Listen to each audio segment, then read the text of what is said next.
What's up? What's up, my BK riders? Give me a minute or two. And we're not doing our coupon thing today. We are doing a food for thought. I want to give you guys some information. Hey, Face. I want to give you guys some information with some thought to it. You know what I'm saying? I want you to actually think. And we're going to talk about it. I'm going to show you some inserts from this video that I'm getting ready to guys.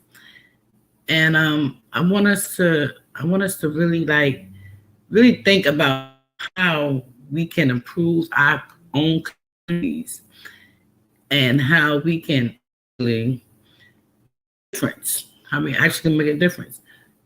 I feel that I'm doing what I can to make a difference. Hold on one second. I feel like I can to make a difference when I coupon, and wait a minute, why does this thing keep moving so fast? Okay. Like I said, I'm doing what I can, but I can't make a difference in my community with me couponing, looking out for the people in my community. And I just want to show you guys a couple of things that I saw with online while I was browsing online. You know what I'm saying? So hey, Face, how you doing? How you doing? Welcome everyone that's coming in. This is not going to be a long video. It's going to be a real short video because I want to actually show you guys some things that I think that are really important in today's world. I think it's really important as people, as Black people, definitely as Black people, but as a people, how we can share to get along better with ourselves. Okay. And some of you feel this guy that I'm going to show you some kind of controversy, but he's not controversy if you believe in what he's saying. If you believe in what he's saying to be true to your heart, then we're going to talk. Okay. So first up, let's see. We're going to talk about him. Okay, here we go. Small. Let's see. This me. Let's see. Let's see. Okay, there we go. Some of the things, like I said, we're going to talk about is with Dr. Umar.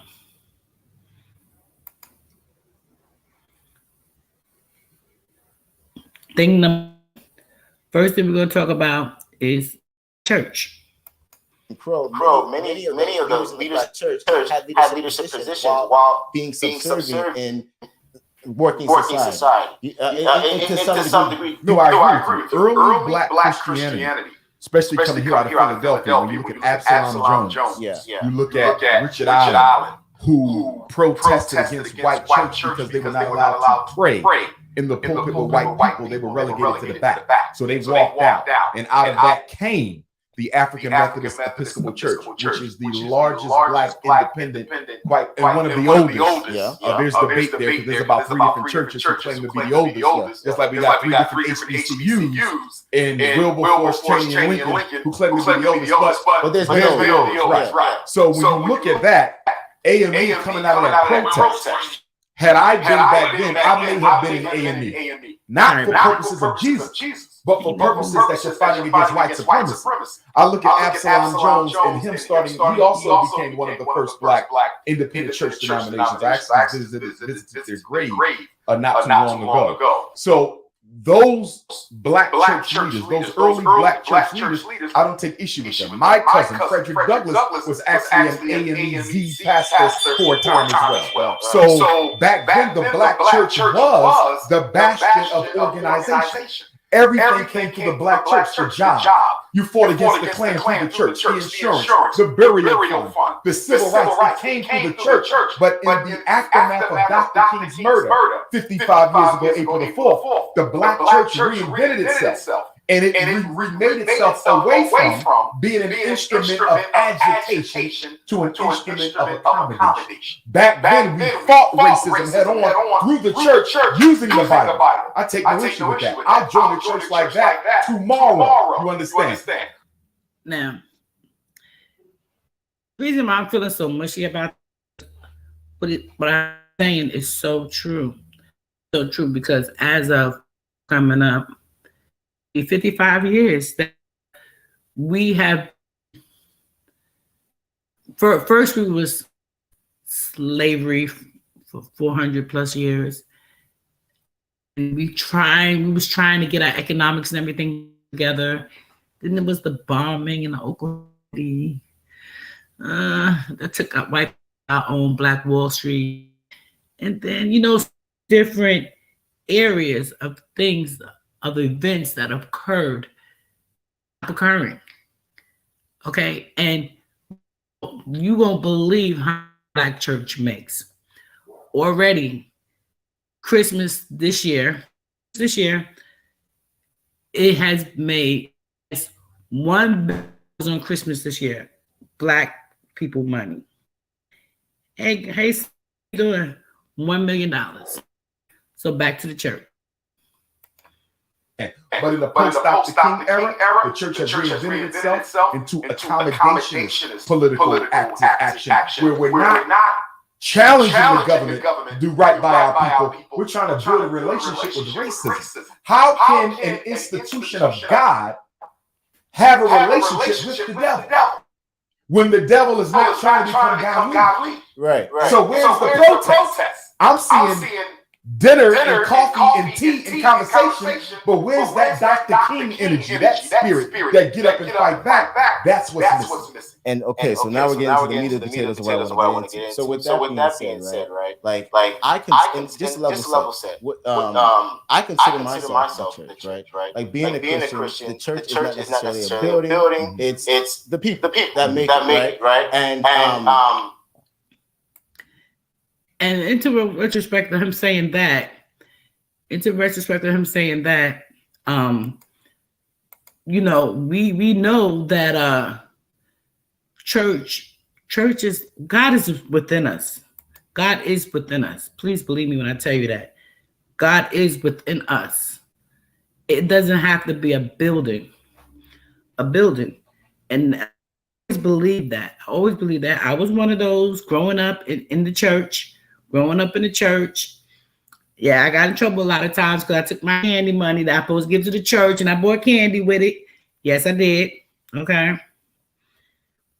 Just do a lot. Yeah. But with the church being the oldest political bulwark in the black community, it's not just about caring about people. It's not just about doing a lot. You have to attack the 5 major problems that Black people have, which are miseducation, mass incarceration, gentrification, police genocide, and access to wealth, also known as economic apartheid. The Black church must lend itself directly to challenging those 5 major problems and or creating the 6 major institutions that we need. Schools for our children, hospitals to take care of our people, supermarkets to feed our people, manufacturing sector to employ our people, distribution to give them the needs that they want, and the banks to invest in our people. So you must be dealing with one of the 5 ills, and you must be constructing institutions to address those 5 things that we need. The Black church is doing that, and one of the reasons why many Black churches isn't doing that, aren't doing it. And again, there's exceptions. But one of the reasons why they're not doing it is because in the year 2000, President George Bush, former President Bush, the son, he made it possible for churches to qualify for federal funding, faith-based initiatives, FBI. And I would argue that the Black church is, metaphorically, the new FBI, the new agent, because ever since George Bush made it possible for Black churches to qualify for federal funds, they have not been on the front line of any fight. You can't name me a church in any city, in any state in this country that is at the forefront. I didn't say participate. I said lead, galvanizing, at the forefront to improve the public schools, at the forefront to change mass incarceration, at the forefront to deal with gentrification and homelessness, at the forefront of police genocide, at the forefront of economic apartheid. I don't mean I came to the meeting. I don't mean I walked in the march. I mean you are galvanizing at the front like an Absalom Jones, a Richard Allen, or a Dr. King, or El Haj Malik El Shabazz. And when I say church, I'm not singling out Christianity. I want to be clear for the viewers and for you. When I say church, I'm speaking inclusively of all black religion. That means Muslims too. This is Philadelphia. We have more African-American Sunni Orthodox Muslims than any city in America. And guess what? The mass Jews in this city, they're doing next to nothing either about mass incarceration, miseducation, gentrification, police genocide, and access to wealth. So when I say, you know, when I was growing, I still remember the name, Baptist Church. When I was growing up, my church was really small. It had about maybe a congregation of maybe 60 people, 60 to 100. Everybody knew everybody. Everybody was same community. It was located right across the street from the projects. Everybody came into that church and the community, and the church did right by the community. My church did right by the community. Next door, they bought the real estate next door to the church, opened up a barbershop. They opened up a barbershop next door to the barbershop. They opened up a fish and chip. Okay.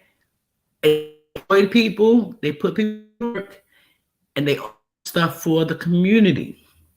And I promise the people, when they saw how the community was thriving off that little church, and they bought the building, so that the pastor and his wife, Pastor Foy, they lived upstairs church. They lived upstairs. And you know, they was always out in the community.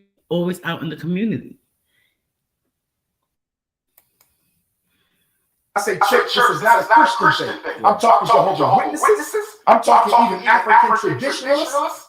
You understand me? We are too passive and docile when it comes to marrying our religious faith in the fight for justice. And see, I think what I love about you and what you're saying right now is you and correct me if I'm wrong. It seems like you hate to see resources not being properly allocated, right? And so what you're explaining right now is, I think what just hitting on the point of, hey, there's money here, there's resources here, there's people here, there's organization. We could take that and better allocate it. When you say the church, you're pretty much saying, look, they may be doing something, but from your peer view, and I would agree, it's probably not enough, and there's an opportunity to do more. Absolutely. Agreed. And so it's interesting though, right? Because when putting myself as a member of the church, right? I think there's a perspective of prioritizing the faith in itself, right? Because if you think about it, as a spiritual leader, my perspective is, if I can connect you with God, I may not be the forefront leader of the nonprofit that leads in education, but by connecting you with God and connecting you with your full purpose, you now are equipped through that process to then do that for your community. So and I think I don't disagree. I'm not justifying that as the right approach per se, because that has often been the excuse used for why churches don't play a more direct role in the struggle. And that's very important. Churches, Black churches, need a role in our community. In our community, because he's going to explain a lot of it to you. And it's so true. It's so true. Every time the political people want to come around, presidents and senators want to come, where they go to first?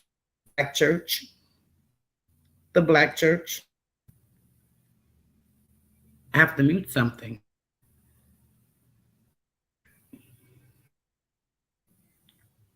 I don't have anything playing.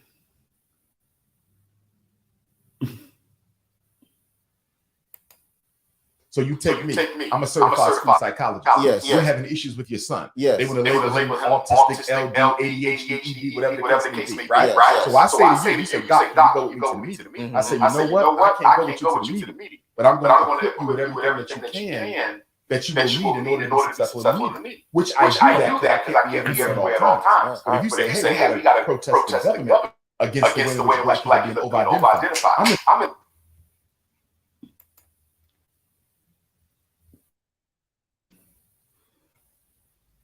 Can you hear it?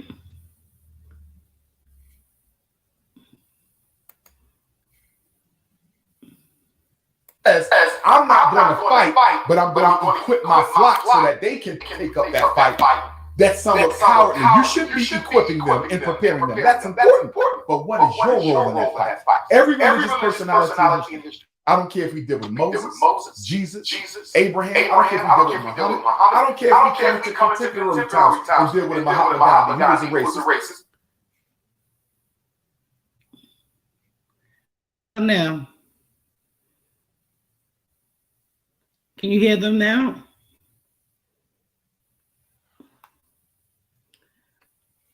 I don't have no other thing open. Only have that and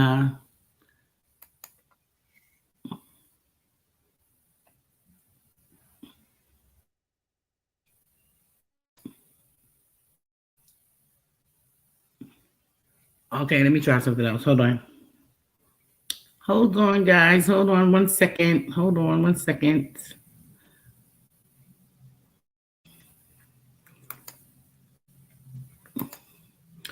Okay. Do you hear me double now? Just me? Do you hear me double? Excuse me. Do you hear me double? No, right? Okay.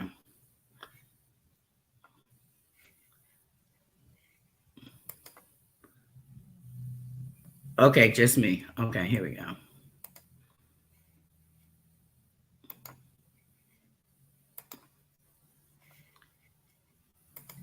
My issue with the church is not what it does. Yes. It's with what it doesn't do. So there's nothing I'm trying to stop. I love that. I'm trying to start them. You understand me? Down a path towards doing what the community does. So there's nothing I'm trying to stop.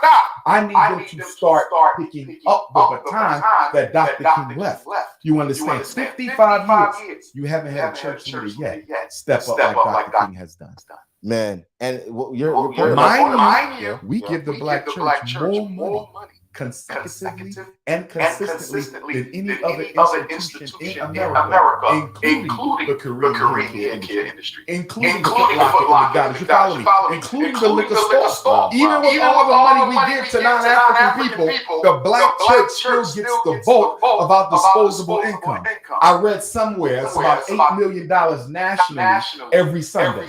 Donations to the black church are one of the biggest set-asides for Black America. How can we be investing that type of capital into an institution that doesn't hire nobody? In Philadelphia, we got mega churches all over. Everywhere you go in Black America, you got medium-sized, small, big churches. Almost none of them employ anybody. How are you taking in that type of money? How are you charging your followers to be responsible for paying the mortgage on this multi-million-dollar prayer house? The relevance of which we have to talk about, where you ain't got schools and hospitals that you control, but you got a multi-million-dollar prayer house, and the only thing you do inside of it is worship, but you don't employ nobody, you're not training nobody, you're not really saving nobody from their everyday issues. You might be saving their soul, but you're not saving their life on earth. What good is a multi-million-dollar prayer house if nobody's making money off of it except the white bank? Right. These are the contradictions that the black church has to address. Listen,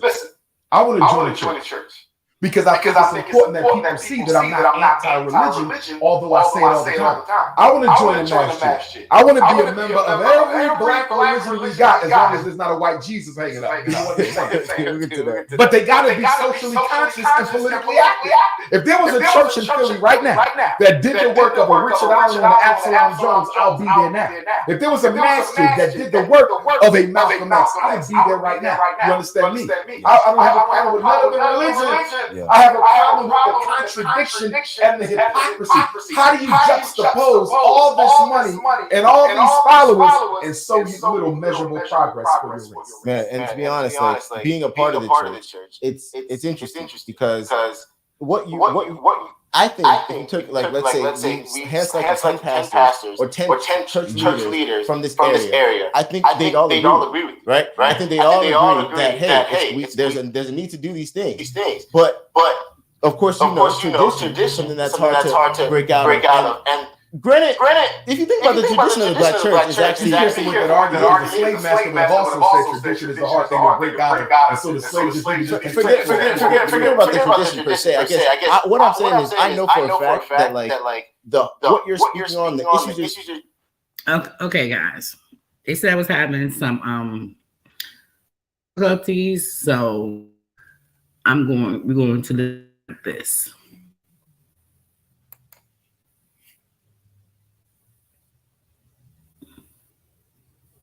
So little measurable progress for your race. Yeah, and to be honest, like being a part of the church, it's interesting because what you I think if you took, like, let's say we hand selected or 10 church leaders from this area, I think they'd all agree with you, right? I think they all agree that, hey, there's a need to do these things, but of course, tradition is something that's hard to and great.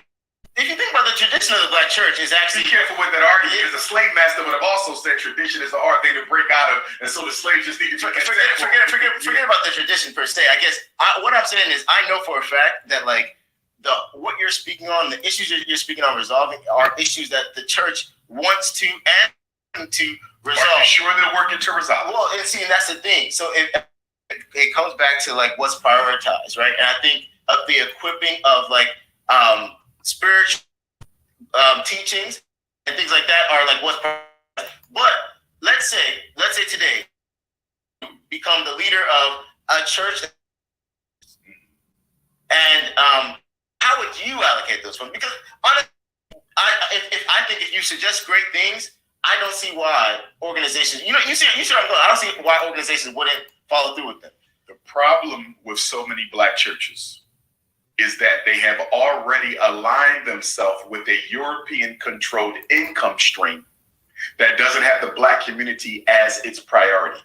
So if I'm a black church in Philadelphia, my church has already gotten a grant from my city councilman, my mayor, my governor, a grant from Bill Gates, a grant from the Rockefellers. I've already aligned myself with an agenda that's anti-African. Could I eliminate the relationship? I could. The problem is I need this money. I'm now used to this money. I'm dependent on this money, which is why I take issue when the black church says we don't get involved in politics. You're an absolute lie. Where is the first stop a mayoral candidate makes on his campaign trail? What's the first stop a U.S. senator candidate, a U.S.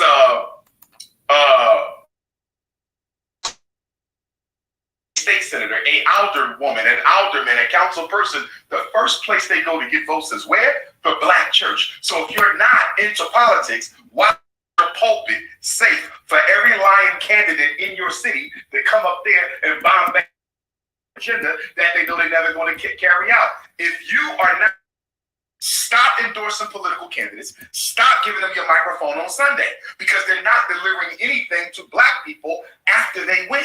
And the money that you use, you can't use it for the good of black people anyway, because another problem with the black church and the grant money, it handcuffs you to a multi. So every time you hear black religious leaders talk, I can personally, that is very true. Hey, Spice, when the black church, okay, this is the argument. The black church said, well, we ain't got no money. We're not going to keep giving we're going to give all we got to the church. We're going to get the roof fixed in the church. We're going to get the door fixed in the church.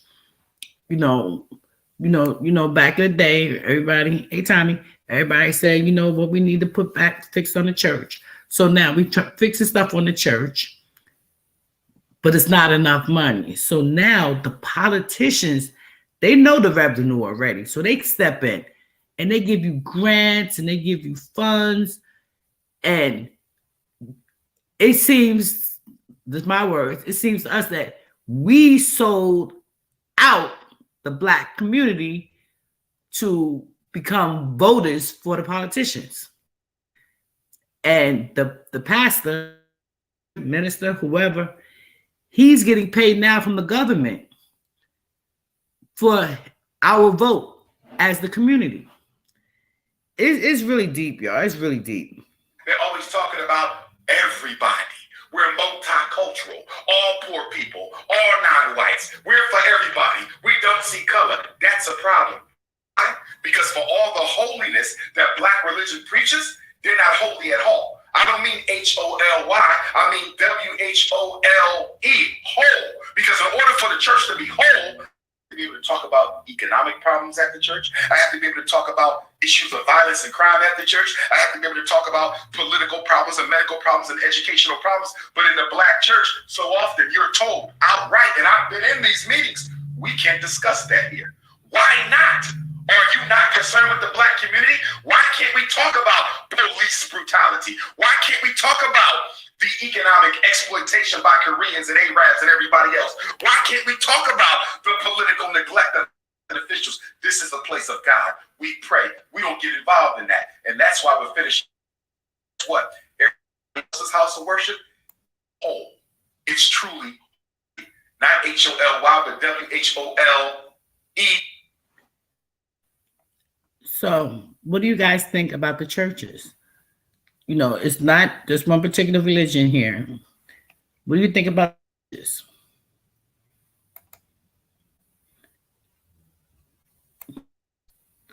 Are you going to church?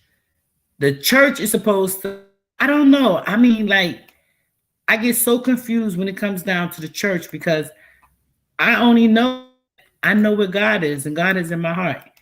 When if I want to talk to God, I don't have to go to the church to talk to God. I just, talk to God no matter what I'm doing. I have no specific place I need to actually speak to God.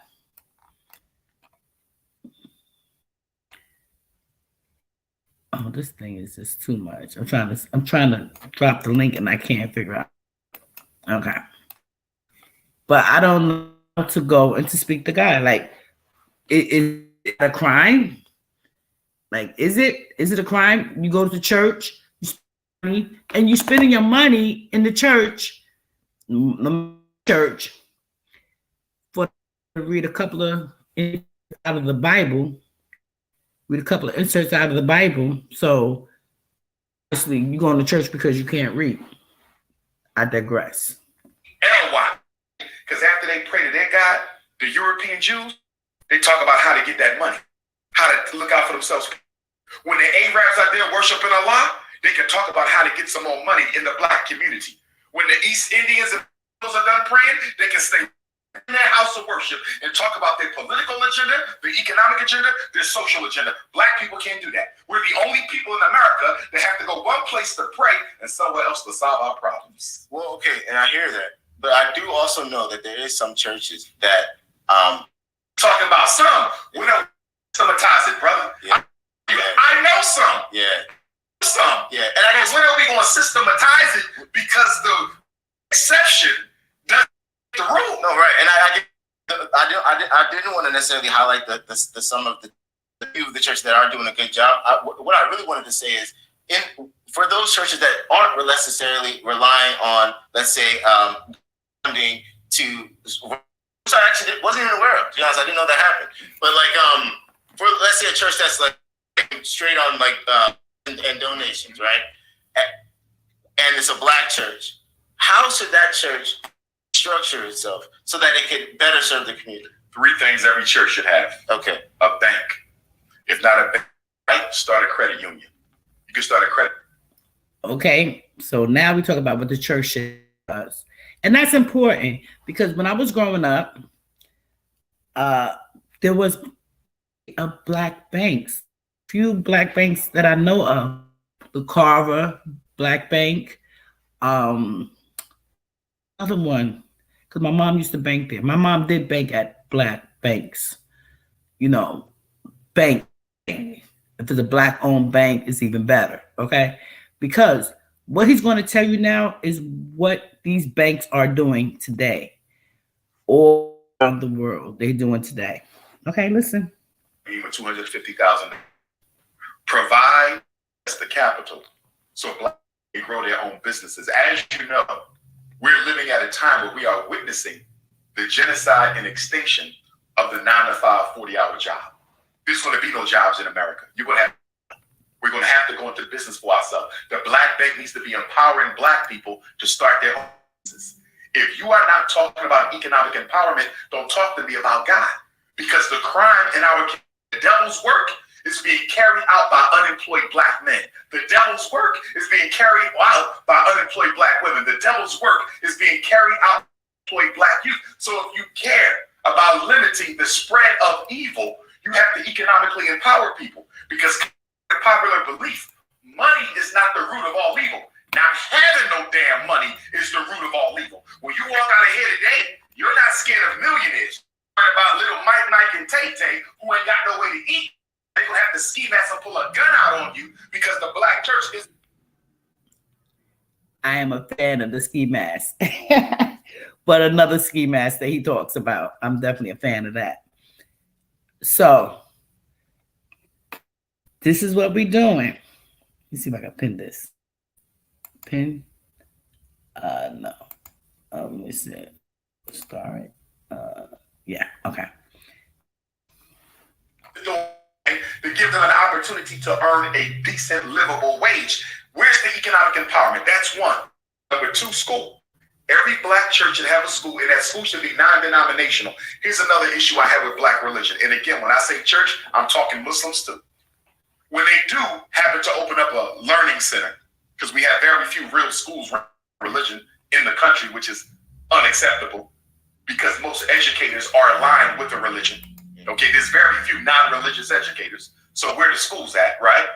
But a big issue I take is the selfishness of black religion that says we're going to open up a school. But if you don't believe in Jesus Christ, your child can't come. If you don't accept Muhammad Ibn as the God, your child can't come. That's selfish. During slavery, are religious schools doing that? Yes. I didn't know that. Yes. Yes, and they can't. But not all of them. Not all of them, but you can exclude children based on religious affiliation. Religious schools are the most powerful. I did not know that. Absolutely. Okay. And so the issue I have is, so what? They don't believe in your religion as long as they respect it. Let them come and get that education. Imagine if we was on a plantation and Queen Mother Harriet Tubman showed up and said, wait, if you're not Christian, you ain't coming on my Underground Railroad. There was Muslims who was enslaved. You understand? There was African traditionalists who Harriet say that. Black people, we can mention agenda, which I think is one of our weaknesses. People, we're the only people who put religion in front of the race. God made you black. You chose Christianity. God chose you to be an African. The only thing I want to is Christians who stop being Christian every day, who stop being Muslim. There's Jehovah's Witnesses who stop being Jehovah's Witnesses every day. There's Methodists and Episcopalians who stop being Methodists and Episcopalian every day. But guess what you can never change? Being black. Being black. And who?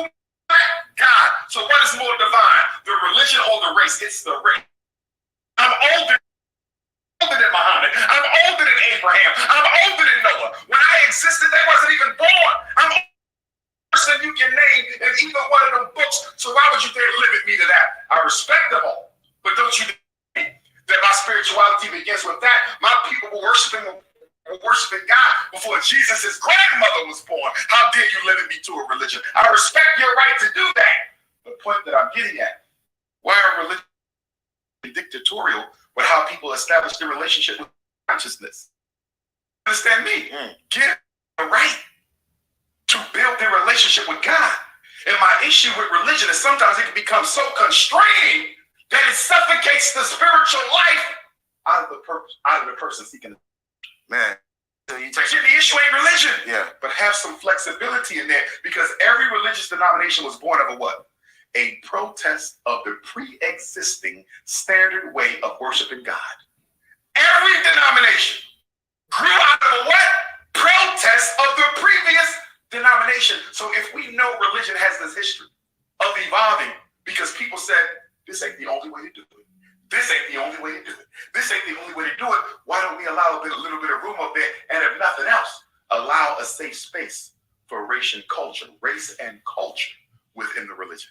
Man, so you're touching on a lot right now, and it's I'm trying to figure out where to go because for starters, don't go there. Don't. I'm not gonna lie to you. Right now, I'm a little like you confused. I'm struggling with some thoughts because on one end, he's confused. There's the fact that a church leader, right? I may not necessarily have the resources to be excellent everywhere. Understood. You see what I'm saying? Like we have resources. Let's say we have resources.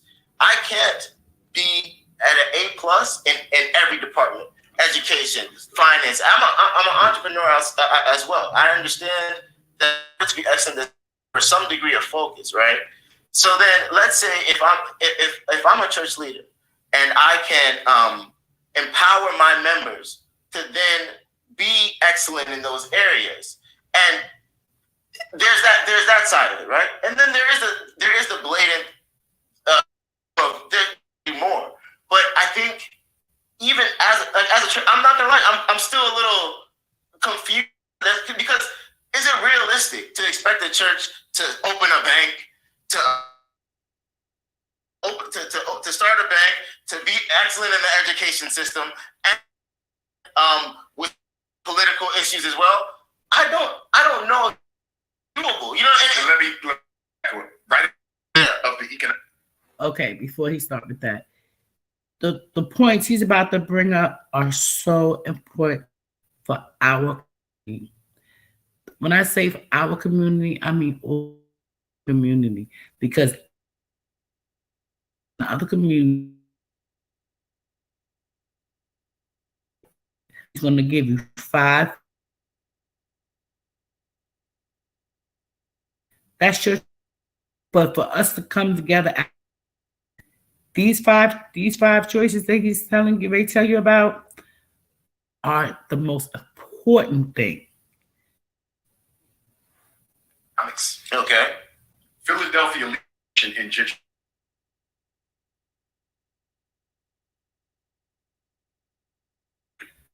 Philadelphia also has some of the largest mega churches in the country.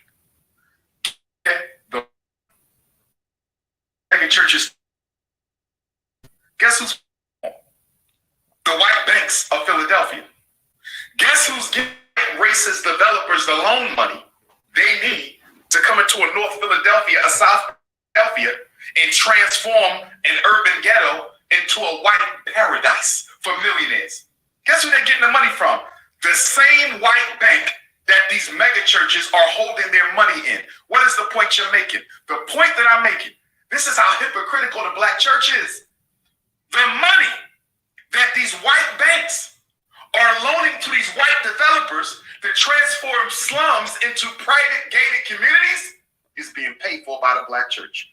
Your white Jesus money, your black Jesus money is being by your pastor put in a white, and a white bank is taking your black Jesus dollar and giving it to racist white men to build you and push you out of your neighborhood. If you don't believe it, okay. Go. If you don't believe it, look at some of the poorest communities. The pay rate is not going up. I'm gonna give you a perfect example. I lived in New York City, Harlem. I grew up in Harlem. Born and raised in Brooklyn, grew up in Harlem, lived in the Bronx. What they did was they regentrified all the boroughs. All the boroughs they regentrified. They regentrified all the boroughs. Brooklyn. Once Brooklyn ran out of room, once they regentrified Harlem, they ran out of space because Harlem is an island. Manhattan is an island. Then they went to Brooklyn. Regentrified the whole entire Brooklyn almost. Okay? in Harlem, they've been gentrified so much to where black people can't even live there. Or to live there, the whole Harlem, which is of Manhattan, looks just like 34th Street, looks just like 42nd Street, because they wanted to keep us out of their areas and leave us in this area that we're in, and then they re-gentrified it just to move us out of the area. Move us out. Property tax is real. Who pay that? The people that live there really can't afford it, and they have nowhere else to go. So what do? They leave. Not a contradiction. What is? You're telling me grandma been donating to the church fund for 50 years. Grandma is a retired teacher. Grandma bought her home 30 years ago, but grandma cannot afford the increase in property tax. And let alone, grandma was forced to sell her house, or it was taken back by the city for failure to pay taxes. And guess who was responsible for grandma being priced out her own home, her own church, and her own money that was given to the white developer to put her on the street? If the black church don't start opening up banks, then don't call it a church, call it a devil's den. But you don't take black people's money and give it to white banks, give it to white person to push black people on the street. But let me tell you what I hear when I hear we just need black banks. You know, like you see what I'm saying? Oh, we need, and with that specific example, right? Because let's say, but there's few larger deposits made in Black America than the church. So when you say black banks, who should be building them? The people most likely to handle big amounts of money. Who handles more money than the black church? Nobody gets more money than the black church on the weekend. That Eagles game, they won't get more money than what we gave to the black church today. So why should the responsibility for not be responsible for economic salvation? And back to the point of like I said, you do not like seeing resources misused. And you're basically what you're saying is, look, or used what are resources? to the betterment of your oppressor. Listen, these same banks that won't give you a loan for your business, won't give you a loan for your home, with your own black church deposit. This is black money they holding. You're telling me you got millions of dollars of black people's money in the name of a church, and I can't tap into none of that to build a business? But you'll take my black church money and give it to a town racist to come into a ghetto street and buy up 20 city blocks and turn them into multi-million-dollar houses, and none of the black people whose money you're using to finance that white man can put use to it for themselves. You know what? And see, what I love about this just right now is I think that we have a potential answer to a problem. Tell me if I'm wrong, but let's say you are a church who has a predominantly black congregation, maybe bank black. That's not enough, brother. We should own it. You just. If I'm banking black, I'm banking with a black institution owner. But here's the problem with banking black, and we do have black banks, correct? Yeah. But guess what? One of the issues we're having with the black banks, most black banks are operating under a definition of 51% black ownership. You see that? So if you're banking that's 51% black ownership, so it's called black, the other 49% is white. Who really own the power? That white man got more power than all 50 of them Negroes put together. Black bank. Well, that's a white bank. Exactly. So then that's not a black bank. So that's a black church bank. Did you know we used to have them all over the country, ran by the black church? I don't know about y'all, but a lot of these churches out here in Texas, we got ATMs. I digress. Ran by the black. Who you think opened up the first black hospitals? The black church. The first schools. The black church, Queen Mother Harriet Tubman, a member of a black church, she built a home for the homeless black. She built a hospital. She built the farm. This woman allegedly was illiterate, no formal education. Queen Mother Harriet Tubman built the church, the farm, built the hospital, and built the home. Because when elders got old during slavery, they would simply turn them out on the streets to die. How can Harriet Tubman build all three of those while working as a nurse, a spy, and a scout in the Civil War, and being the most significant contributor to the Underground Railroad? What excuses do we got? To whom How can you have all that money and all that numbers? Two of the most important resources any institution can have. People profit. Yeah. Show me the measurable gains. See, the black church, it takes 3 things from black people that we cannot. Too much of our time. Bible study, choir, church. I ain't got an issue with that.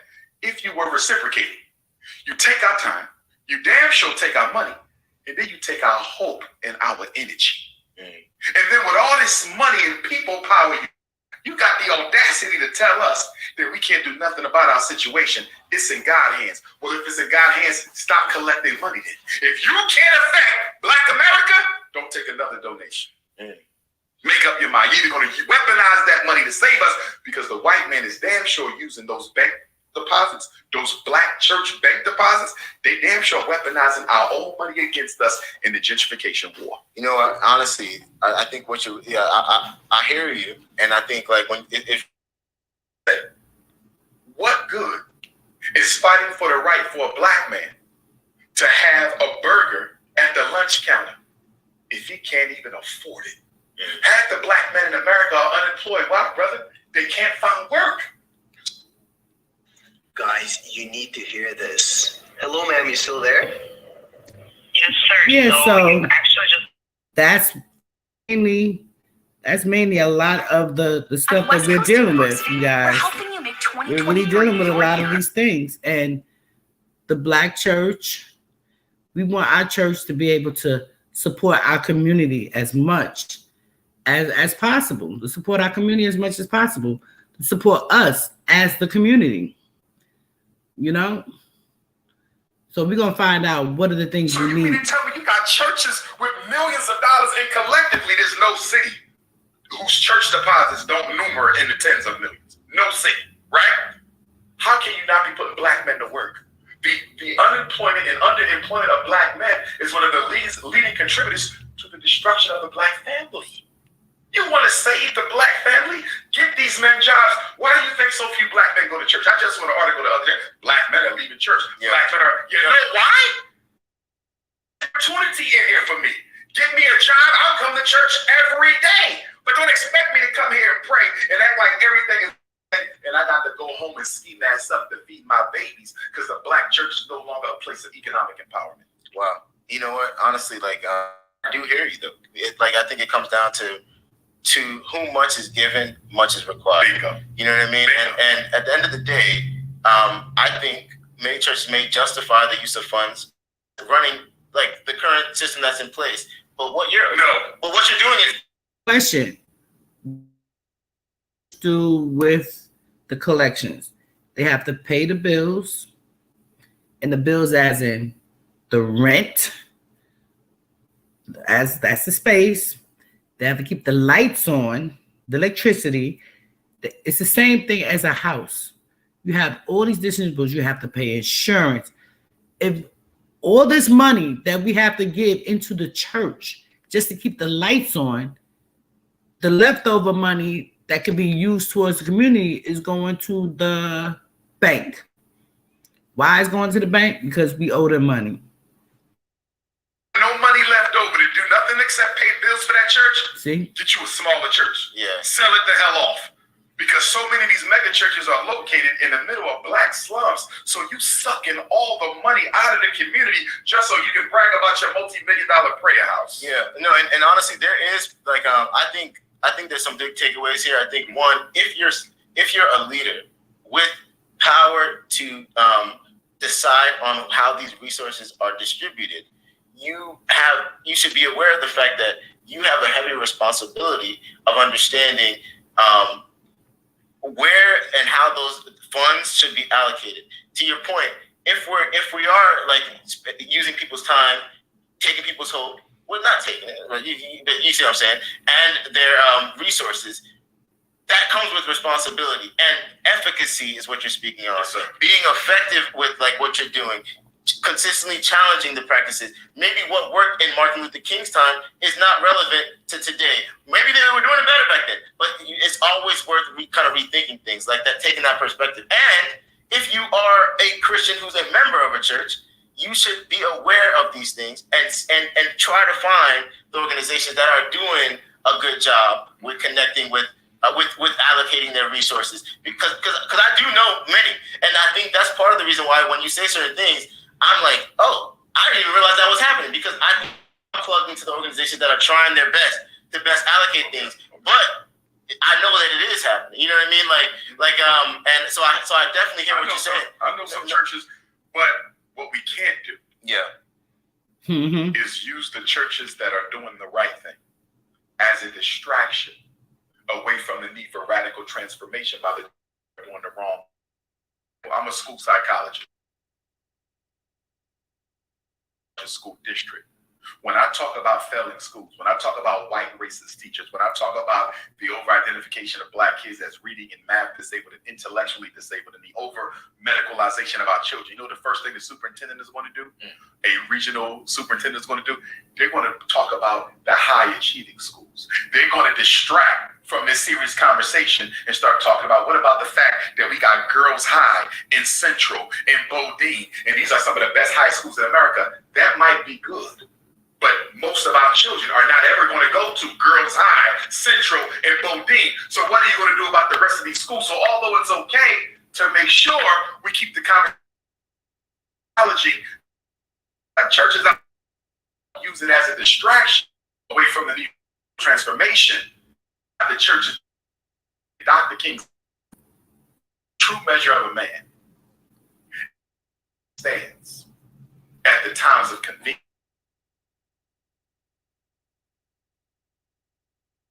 disagreement, at times of political strife and controversy and upheaval. Dr. King said that if a man don't have a reason for which he's willing to die, Woo! If y'all didn't understand that part right there, I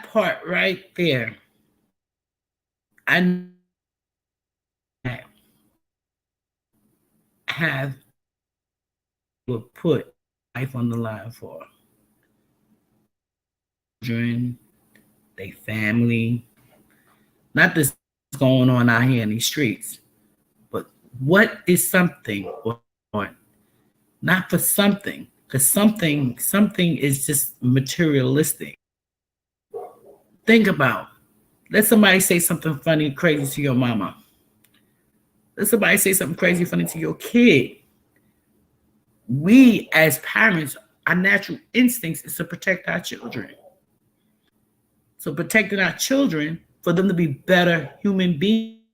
Okay, here we go. King was murdered. Why? Not because he had a dream, not for integration. Dr. King was murdered because he was on his way to DC to lead a breadbasket campaign. He was going to take poor black, he was going to go to the nation's capital. Nobody was leaving until everybody had a home and a job. A home and a job. America said, if we let him come here, he will embarrass this country so badly that nobody will ever look at us as the same. Remember, America has this superficial, hypocritical image of being the moral police of the planet, right? Yeah. And with that, that's also very true, because with Dr. King, he even said it himself. People into a burning building, but he believed in everybody coming together, and Malcolm believed in us coming together, us as the people coming together. Okay, there's a difference. And when Martin got on that same us coming together as people, that's when they wanted to take him out. Without a home and a job, Dr. King was on the verge of economic revolution. What good is sitting at the counter if you can't afford to pay for the meal? They murdered Dr. King because they couldn't afford to have that economic revolution take place. The black church should be picking up with Dr. off. Be picking Dr. King left off is we. That your average pastor did not open that church because he wanted to be a beacon of progress for the black. But that church is of ego and economics. And I put faith in a pastor or a politician, because both of them are the same person masquerading costumes. Most are opportunists, megalomaniacal egotists, who simply want that church so they can brag about having that church. They need to feed their ego. And the quickest way for a black to feed his ego and get some money is to start a church. So too many people are going into the clergy not to serve our people, but to serve themselves. You talking though? I'm right with you. There needs to be a constant fight against toxic religion, toxic faith. Absolutely. And we can't, as a people, need to be aware of like that this is happening and do our best to stop it from happening. Mm-hmm. So then, outside of that, there is like the whole Jesus in general, right? Oh, like when Lord. I think about Jesus, I think it aligns with what you're saying, right? Like Jesus was some question. Before we go any further, I got a question. I ain't gonna ask y'all to say it in the chat, so you don't have to. But my question is Jesus black or is he white? I don't want nobody to answer it in the chat. I'm going to tell you my Jesus is black. From what I've seen, from what I've learned, he looked care of the tangible needs of the community at that time. If somebody were blind, he came through. You can see now. Absolutely. If somebody was, if they was hungry, he fed every one of them. Exactly. And now we have like the call to walk in those footsteps, right? As now in the context of African Americans, we spoke on it already.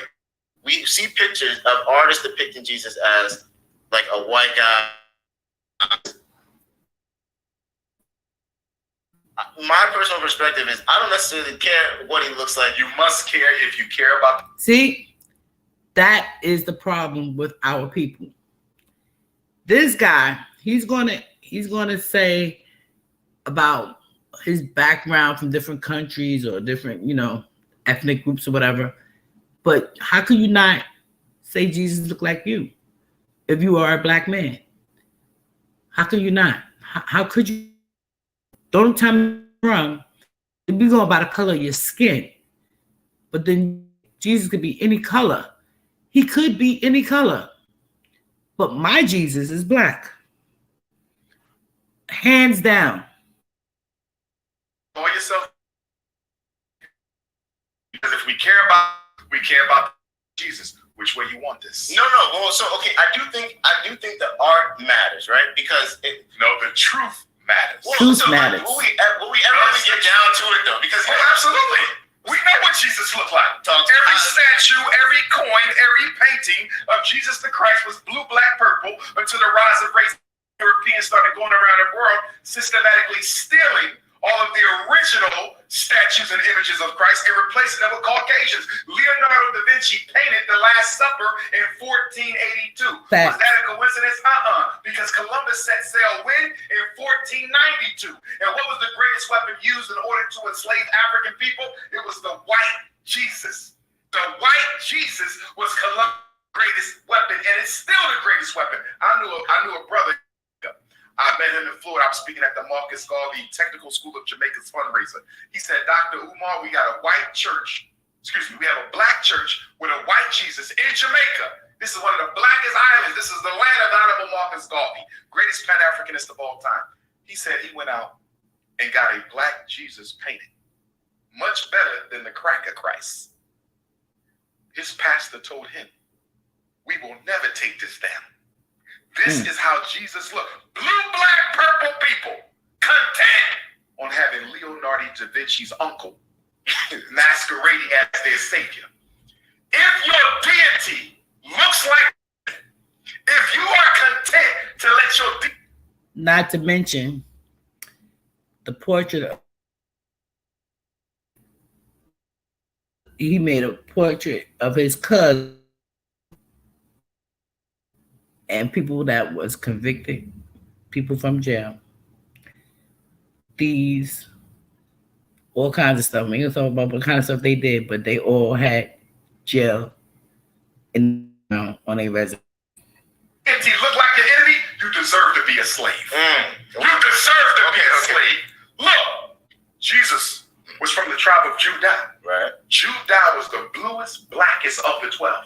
They were known for their nappy hair and purple skin. His mother hid him in Kemet. Name Egypt by the Greeks. It means land of the blacks. There's no way you're going to hide a white, blonde hair, blue-eyed child in a country of blue, black, purple African people.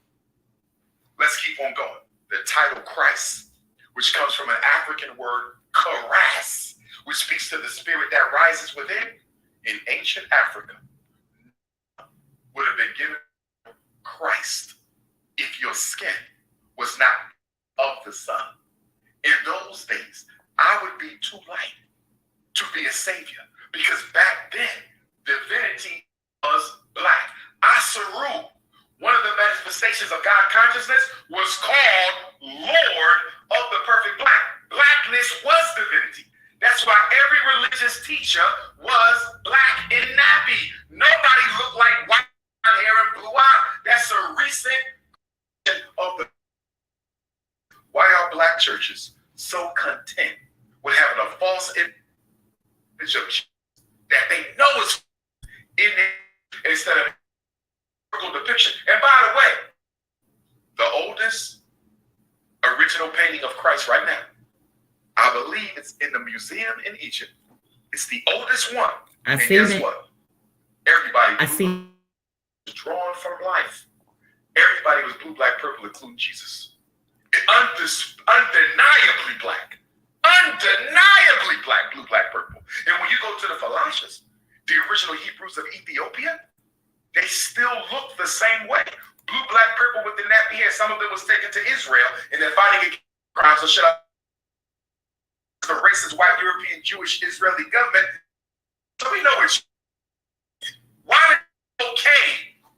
Why is the church okay not seeing their Lord and Savior represented as he was? You know, and it's interesting, right? Like I hear everything that you're saying, and to be honest, like so my parents are West African, right? Okay. And I found that I have a strong sense of like knowing, look, we are kings, we're queens, and I don't question my quality as a human. You know what I mean? Mm-hmm. I don't have at least I don't believe I have a sense of self-hate. Okay. So so whether Jesus was black or Jesus was white, there is truth. And hear me out. I know where you think I'm going, but I'm not going there. This is the problem. The truth. When it comes to there's more truth. Y'all want to dismiss it. We're going to dismiss the truth of Jesus being black. No. And we will become with the white man on the wall. Then don't call yourself God because of the picture of Jesus, the foundation of your religion. For that to be allowed, how many more lies will be told? So let me start here. I think truth matters, right? If the truth matters, why don't we depict Jesus in his original color? Facts. We should. And I don't disagree there. And I do think that pictures of Jesus being white, especially with that, most likely not being the truth, being something that has had a negative effect on specifically the black community. And it ain't just the Christians. The Muslims do the same thing. We know for a fact Muhammad ibn Abdullah was blue, black, purple. There was an Arab, an African Arabian scholar who did the history of Muhammad. He proved beyond a shadow of a doubt. This man was lit back then. He proved in a shadow of doubt that Muhammad ibn Abdullah was blue. But go talk that to the Muslims. They'll reject it. You know why? Because it is color. And as long as you are color, you can't see the oppression of your own black. Well, no, and look. And from an education, I'm going to take it to psychology and education now. Let me tell you why white Jesus is so dangerous in the black church. Okay. Your brain is a simple brain in an organism. Every memory in your mind is as a symbol, every one. If you take your beautiful African son or daughter to church and they see the image of God Savior, every Sunday we're praying to God is white, blonde hair, blue eyes. Don't you know by the time he's 5 or 6 years old, he's going to associate whiteness with divinity. And it makes it easy for that child to be docile and weak in the face of police brutality, docile and weak in the face of gentrification, docile and weak in the face of second-class citizenship. And do you know why? If God is white, all white people must in some way be godly. And so if white people control Africa, and if white people control the courts, and if white people control the medical system, and if white people are in control of this, that, and every system on earth, could this possibly be the decree of the most? Because if God is white, doesn't it make sense that white people are in control of us? And if God is white, by blackness, automatically the devil. My point is, most black children are taught self-hate at a black church in a black community. So I often caution black people, don't be so quick in the white teacher in public school for your child hating themselves. Their self-hate didn't start in public school. Their self-hate started at a black Sunday school. Mm-hmm. You know, and I hear you. You know, and I truly hear you. And I the point I'm trying to make more so is not necessarily rooted in. You know what? I'm really thinking about going to check out his church, because if I go there and I see a white Jesus on his church on the wall, Like I agree that there's been an extremely negative is being like depicted as white. I think if you okay with me praying for a white Jesus, you damn sure okay with me being dominated by a white man. Consciousness of me to pray in your church to a white image of Jesus, you damn sure comfortable with me being dominated by people. right. Until we slave out of us. that's And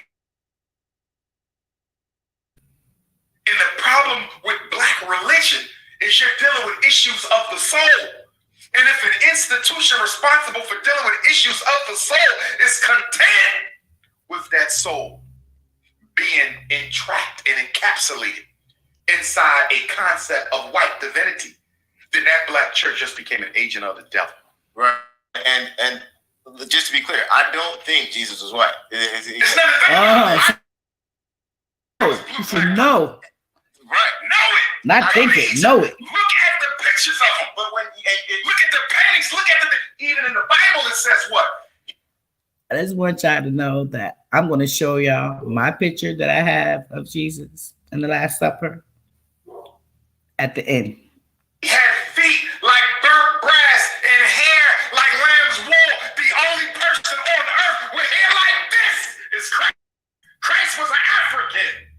And I'm right with you. I guess all I'm just saying is like when you look at the purpose. He's confused. His Yes, it does. Yes, it does. Here we go. Yeah. Stop dismissing the divinity of blackness. No, I'm not dismissing it because okay. You know what white folks going through right now? Yeah. 50% of the states in this country have a zero white population growth. More white people than dying and being born in 25 states. This was reported by the AP. You know why they dying off? Because this melanin is the God. This is why black people can pray and connect to God much deeper and much longer than anybody else. Because we are the chosen people. Being chosen ain't got nothing to do with whether you got a Bible or a Quran. Fact. Descendant of the original man and woman God put on the fertile crescent of non-violent civilization in Africa. And the reason why so many white women are sleeping with black men to produce these kids is subconscious. The first law of reproduction is survival. The first law of existence is survival. So they're sleeping with black men, trying to get some of our melanin to help their species survive. This is why we made it through slavery. This is our God gene. This melanin is the spiritual molecule. This allows you.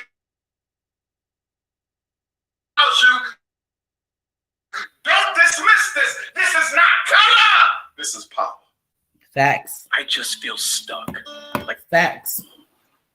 And as he's saying that, again, you have to ask yourself, what do you believe? What do you believe? Because at the end of the day, if you don't start teaching your children at home, you got to teach them before you let the next person teach them. You got to teach them. One that can bring our perspective up as a group, and I do think that it's important. But I also think, and I didn't want to take the conversation here, but I just want to say this real quick. I do think it might be there's potential for danger there a little bit, right? Because let's think about this, right? If we don't, people have like superior race for years and years. And then, I did not argue racial superiority. Oh, okay. I did not argue. I have no need for a white girl to think she's less than my daughter. Okay. I have no need for an Arab child to see me as superior. As African people, our culture preach superiority. I do not believe in racial superiority. Right. I do believe in the truth. And I do know that those my people through which to send every savior to this planet. You can't name one who like me. Buddha was an African. Krishna was an African. No savior that walked this earth in ancient times who wasn't son. Right. The world needs to know that truth. So then here's the thing, right? So knowing that truth, right, is something that's not the easiest thing to do, right? Like most people, like are very kind of like there's so much information, right? If I go online, like how you're passionate about Jesus being black, there's someone else who's like, no, Dr. Umar is wrong. Jesus was white. What evidence they got that Jesus was white? So I guess what I'm trying to get to is, how would you recommend for somebody to pursue the truth of their spirituality in today's day so that it sticks? Because I don't want this to be one of, and doesn't change people's perspective in a positive way. You know what I mean? Because you see what I'm saying? Because look, if Jesus was black and that's the truth, I want us to know that. But it's hard to know. You see what I'm saying? Like everybody's just as passionate. There's somebody in every group that's just as passionate. Passion is one thing. Truth is something else. Right? The difference between our passion and everybody else's is ours is backed up on truth. That the black man and woman was on this planet all by ourselves for over 100,000 years before anybody else evolved from our seed. We was on that earth. The earth was ours. We gave birth to the white man, the Arab, the Latino, the Chinese. Different climates, the color. This was our planet. And I totally believe this. Until the black man and black woman rediscover their true divinity and purpose. Not just calling myself a Christian, but embodying it in its truest. Calling myself a Muslim, but embodying it in its truest essence. Not just calling myself an African traditional spiritual, embodying it. This planet will never go back to being to be. Because I absolutely believe in my heart we are the only people who can rule this planet. How do I know this? Because we did it already.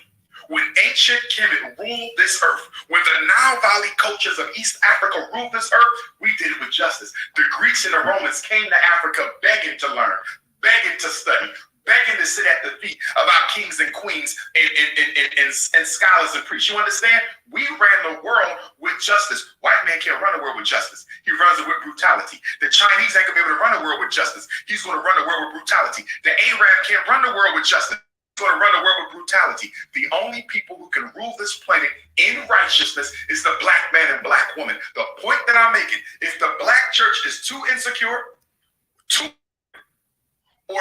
unconcerned about marrying divinity to blackness, then the black church is useless. Because if you want off the energy that every black boy and girl in America, if you want to rip out that circle that is so deeply planted and ingrained in the unconscious of black people, you have to marry blackness to divinity.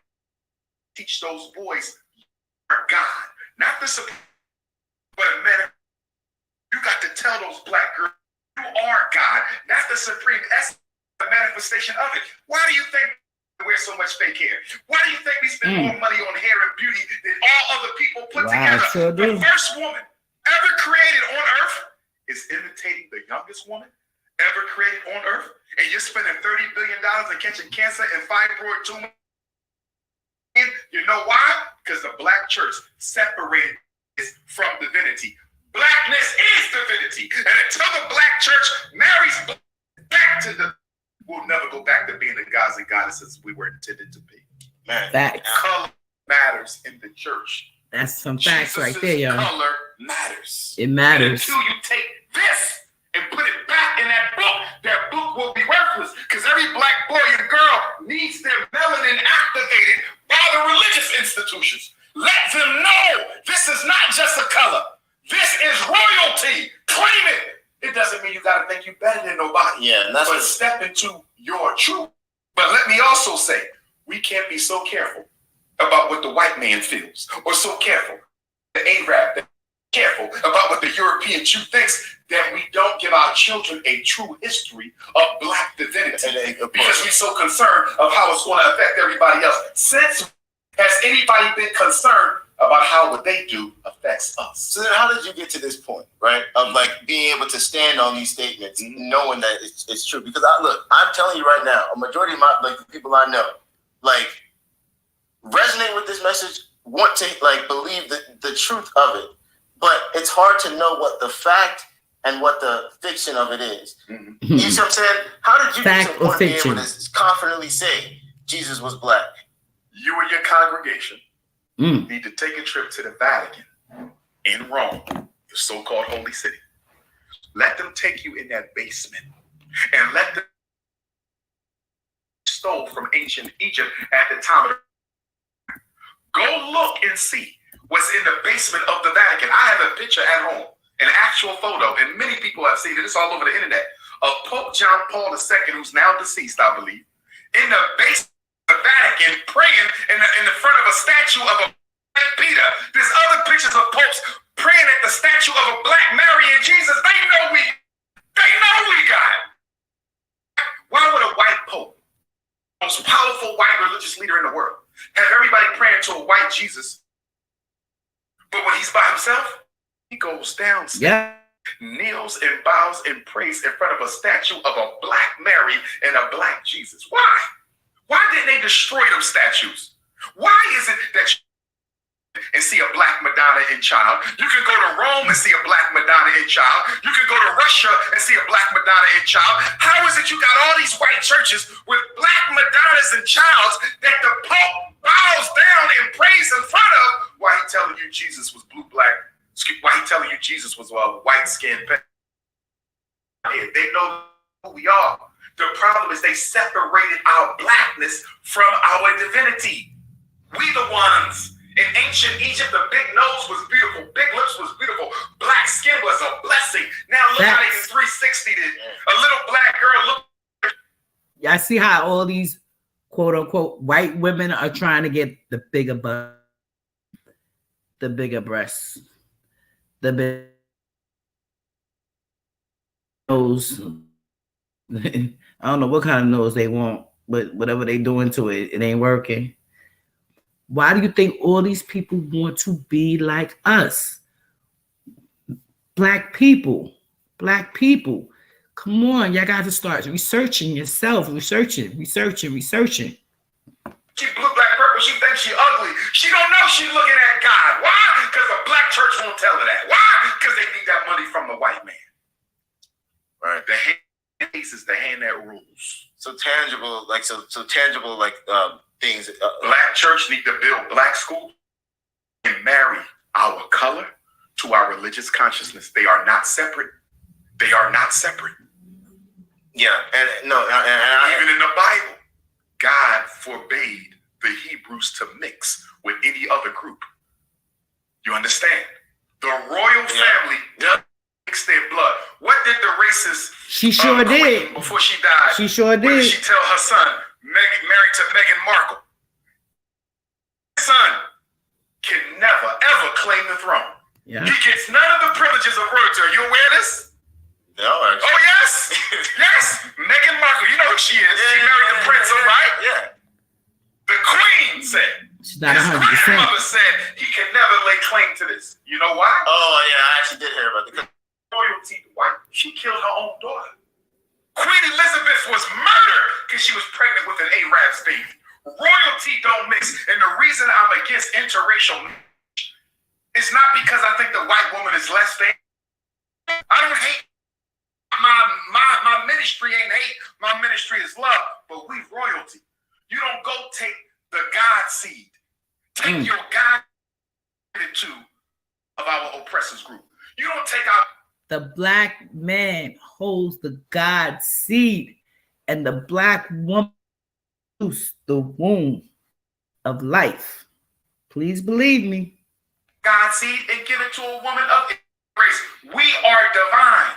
And if you keep on diluting our divinity, we're the blessing of the Most High because we fail to minister to his law. And one of the first laws is the royal house of God does not mix this seed with anything else. Facts. This weekend. Facts right there, you guys. That's some facts on facts right there. Facts on facts. The royal house of God does not mix this seed with anybody else. So you're touching on a couple things right now, which we could go down that road, but okay. Honestly, I think like I'm inspired by your passion and care for our community. I think that our community right now is so so many steps behind. Yes. And fighting against so many systematic things that we need more people who to be honest, like focus on Black groups. Our church are predominantly Black. Being that you're predominantly Black, you should serve that group that you are serving it within that spiritual capacity. Recently, like in the same context of just like the importance of community, we did see that the 5 cops in Memphis did, kill our guy out of Memphis. What are your thoughts on that? It's outside of the context of the church conversation, but just out of, just trying to kind of like touch on that, just being that and the churches should care about these things. Absolutely, because I was going to say it's not the context of the church conversation, because in order to be holy, you must involve yourself in all the problems of the Black community. There was once a psychological experiment by Dr. Philip Zimbardo at Stanford University. He took volunteers and he assigned them to one of 2 groups. You're going to be an inmate in the prison, or you're going to be a guard in the prison.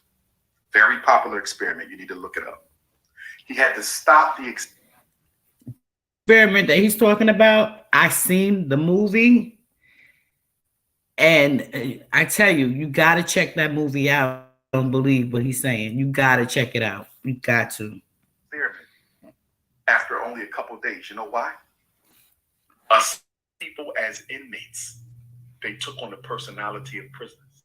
Assigning people guards, they took on the personality of oppressive police officer. The purpose of the study was to show the impact of identity, context, circumstance, and status on behavior. Up the Stanford prison experiment. Those 5 police, my brother Tyree, rest in peace, condolences to the family, although they were Black, operating inside of a white collective consciousness. Put that uniform on, they identified with the white racist Memphis Police Department. So they were Black. The entire subconscious and operating mechanism they employed when they stopped that was totally white. Am I saying they're not responsible? Hell no, they are responsible for what they did. They did the worst punishment possible for what they did. But my point is, just because they was Black changes nothing. Those were Negro slaves working for a slave master of a white institution, the Memphis Police Department. And one of the things you can do is give people who ain't used to have power. Whenever you give a powerless person power, they will almost always abuse it. That's what you saw right there. And the only reason why they were fired, the only reason why they were charged so quickly, and the only reason why the president of the fraternal police is speaking against them is because they're Black. If they were white, home would pay their investigation. We'll never get to the bottom of this for 3 years later. So they even learn. Even though you wear the uniform, Negro, you still don't have the complexion for protection. Man, honestly, you're like. And on that note, I'm gonna leave you guys in a few minutes, but I wanted to share the key points that he made on this video I'm showing you guys. And what you're saying even right now is to that. But they got to be socially conscious and politically active. If there was a church in Philly right now that did the work of a Richard Allen or an Absalom Jones, I'll be there now. If there was a masjid that did the work of a Malcolm X, I would be there right now. You understand me? I don't have a problem with none of the religions. Yeah. I have a problem with the contradiction and the hypocrisy. How do you juxtapose this money and all of us? I'm looking for something. How should that church restructure itself so that it can better serve the community? 3 things every church should have. Okay. A bank. If not a bank outright, start a credit union. You can start a credit union with $250,000. Provide access to capital so Black people can grow their own businesses. As you know, we're living at a time where we are witnessing the genocide of the 9-to-5, 40-hour job. There's going to be no jobs in America. You're going to have to make one. We're going to have to go into business for ourselves. The Black bank needs to be empowering Black people. That right there is telling you we have to become our own entrepreneur, because as he just said, the jobs are few. The jobs are few, okay? And most of the people now are working from home. So if they're working from home, that means less people in the street. Why are they working from home? They work from home because the job don't want to supply medical for those people who get sick on the way to work. To get sick on the way to work from whatever that's going on, supposed to be going on, want to be going on, that kind of stuff, right? So the part I was looking for, I want to show you guys, but I can't seem to get it to act right. Okay, look at it again. Can't get it to act right, but give you the exact, don't back up. I think he's backing up. It's on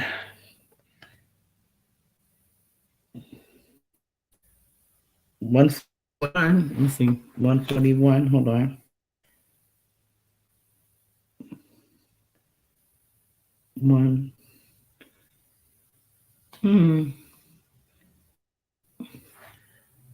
Okay. The things that, I'm sorry, I'm getting confused myself. The 5 major things to work on is miseducation, mass incarceration, unification, police genocide, and access to wealth. We have to start getting the wealth. So they have major problems. We have major problems. Institutions, we need schools for our children. You guys know that. We need hospitals to take care of our people. We need supermarkets. We need people distribution.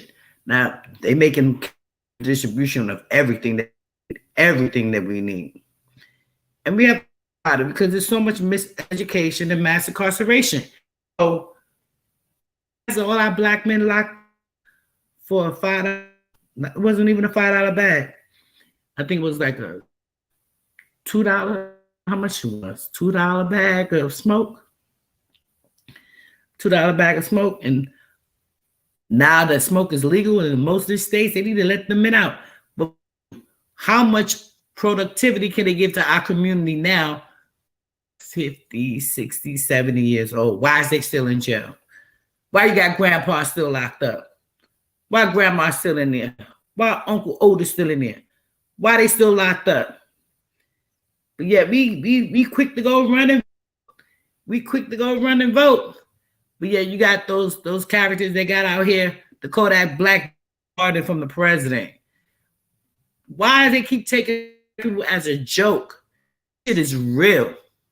This is real. This is real life. I showed you guys this to get y'all to open your minds up a little bit more. Everybody want to always say some bad things about Dr. Umar. Everything takes time.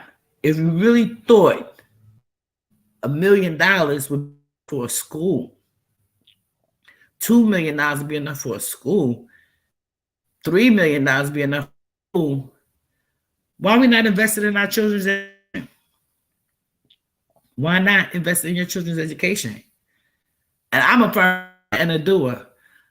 But before we leave, I wanted to show you that I'll just screenshot picture and leave it in the chat for you guys. I had Black Jesus on my wall. With that note, peace and love, everybody. Hopefully this guys, the truth is tea. Open your eyes up a little. All right, you guys, peace for coming.